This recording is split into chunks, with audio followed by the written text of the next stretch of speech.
இன்றைக்கி நம்ம வீட்டில் சாதம், கிளி போட்ட சாம்பார் தான் பண்ணியிருக்கேன். பருப்பு வேக வைக்கும் போதே உருளைக்கிழங்கு அதிலே போட்டுட்டு உருளைக்கிழங்கு தோல் வச்சு தக்காளி வெங்காயம் போட்டு உருளைக்கிழங்கு மசாலா பண்ணிவிட்டேன். இன்றைக்கி சமையல் நம்ம வீட்டில் இது தான். ஆக்சுவலாக நான் வீடியோலாம் போடணுன்னு நினச்சது இது மாதிரி சமையல் வீடியோக்காகவே ஃபஸ்ட்டு யூடியூப் ஆரம்பிக்கவே இல்லை.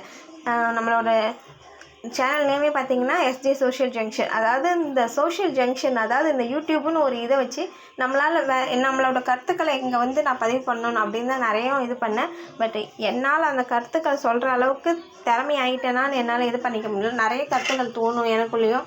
ஆனால் அதெல்லாம் என்னால் எப்படி சரியான கருத்துக்கெல்லாம் நம்ம சொல்லணும்ல, ஒரு இடத்துல போய் அது தப்பான கருத்துக்கெல்லாம் நம்ம இது பண்ணக்கூடாது, வைரல் ஆகணுன்றதுக்காக அதெல்லாம் பண்ணக்கூடாதுன்றனால தான் இப்போதைக்கு இது ட்ரை பண்ண அப்படின்னு சொல்லிட்டு என் ஹஸ்பண்ட் சொன்னாங்க. ஏதாவது ஒன்று பண்ணு அப்படின்றனால தான் இது பண்ணிகிட்டு இருக்கேன். உங்கள் லைஃப்லேயும் ஏதாவது ஒரு அச்சீவ்மெண்ட் வச்சுக்கோங்க, அதில் முன்னேறி போகணுன்னு நினைங்க. லைக் பண்ணுங்கள், சப்ஸ்கிரைப் பண்ணுங்கள்.